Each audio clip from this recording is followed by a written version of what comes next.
Hello friends, welcome to my YouTube channel. आज हम पढ़ेंगे आईएनएस विक्रांत युद्धपोत के बारे में, जिसे आईएनएस विक्रांत एयरक्राफ्ट कैरियर भी बोलते हैं। ये हमारा समुद्र में चलता फिरता छोटा सा शहर भी मान सकते हैं इसको। ये इसकी सारी क्षमताएं हैं। इसको 30 विमानों का संचालन करने की क्षमता है। इसमें जनरेटर है। तो ऑलमोस्ट इसको छोटा सा गाँव या कोई कस्बा या कोई शहर मान सकते हैं। तो इसके बारे में पढ़ेंगे। जो भी लॉन्च किया है, इसकी जो लॉन्च के टाइम पे जो वीडियो लॉन्च की गई है, मोदी जी ने इसको बहुत ही काबिल तरीके से इसको लॉन्च जो करवाया है वो काबिल तारीफ़ है। अगर आपने वो वीडियो नहीं देखी है तो प्लीज़ जाकर देखिए। बहुत ही अच्छी वीडियो है, जो एक ऊर्जा भरने वाली वीडियो अपने देश के लिए, और एक कहते हैं ना, गौरवान्वित फील कराने का अवसर देती है हमें। तो आईएनएस विक्रांत विमान वाहक पोत है क्या?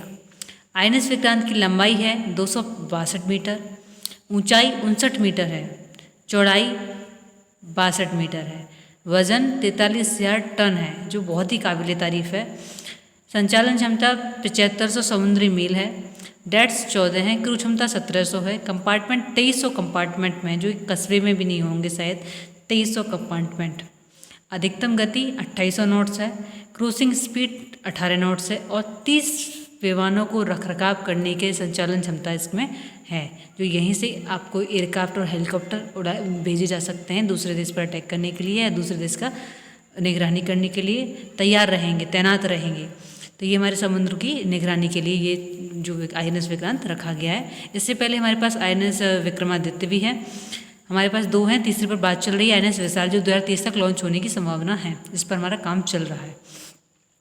इसका नाम अब ये देख लेते हैं। इस विमान का जो नाम है वो ओरिजिनल नेम तो HMS हरक्यूलिस है, लेकिन इसका अब विक्रांत नाम क्यों दिया? क्योंकि विक्रांत नाम इसलिए दिया कि जो हमारे भारत के पहले विमान वाहक पोत थे, वो उनका नाम था विक्रांत।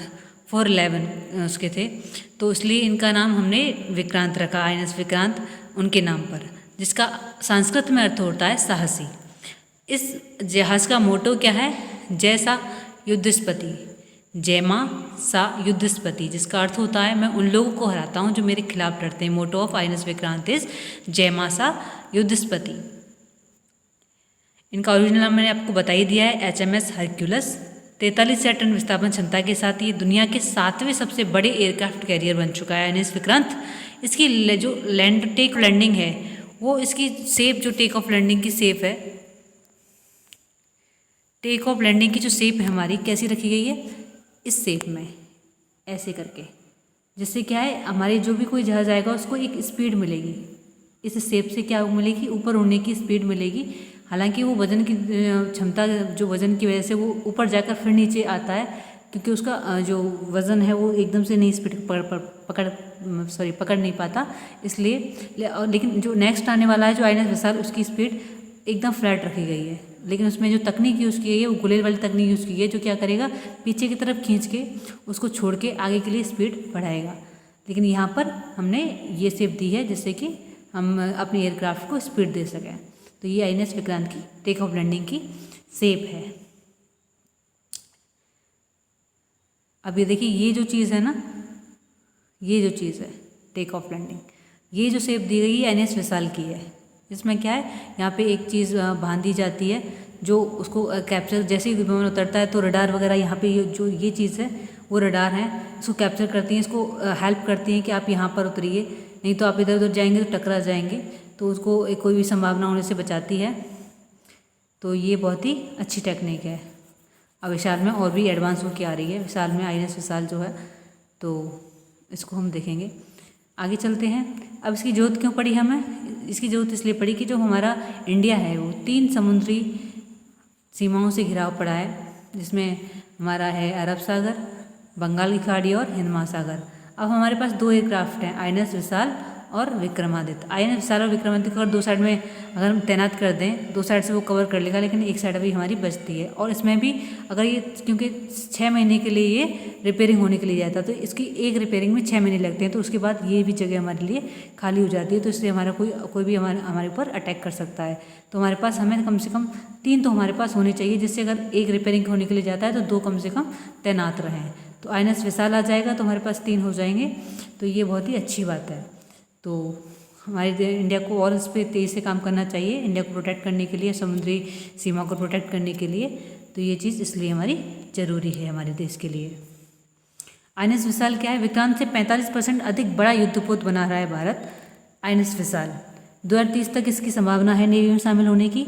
इसकी संभावित डिज़ाइन जो है वो वाटर वॉरशिप डिज़ाइन ब्यूरो कर रहा है। मैन्युफैक्चरिंग जो करता है कोचिन शिपयार्ड लिमिटेड कर रहा है। INS विक्रांत की भी जो मैन्युफैक्चरिंग कोचिन शिपयार्ड, भारत का सबसे बड़ा जो शिपयार्ड है कोचिन शिपयार्ड, वहीं से हुई है और इसकी भी वहीं से होने वाली है। तो बहुत ही सबसे बड़ा है, ठीक है। और इसकी ऊंचाई कितनी है? 60 मीटर, उससे अधिक है। संभावित 65,000 टन संभावित वजन है। अधिकतम स्पीड कितनी है? 65 किलोमीटर प्रति घंटा। फाइटर प्लेन को कितने 55 फाइटर प्लेन तैनात कर सकता है और वो कितना कर सकता है?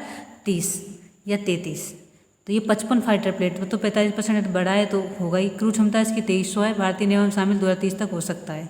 तो ये थे कुछ इंपॉर्टेंट INS विक्रांत और विशाल के बारे में इंफॉर्मेशन। होप सो आपको पसंद आई होगी। अगर आपको पसंद आई है तो प्लीज़ लाइक करें, सब्सक्राइब करें और इसको वीडियो को ज़्यादा से ज़्यादा शेयर करें, जिससे और लोगों को भी ये चीज़ नॉलेज मिल सके और आगे मुझको भी प्रमोट मिल सके। आपको प्रोत्साहन की मुझे बहुत ज़रूरत है इस टाइम पे। तो थैंक यू आज के लिए। Thank you so much.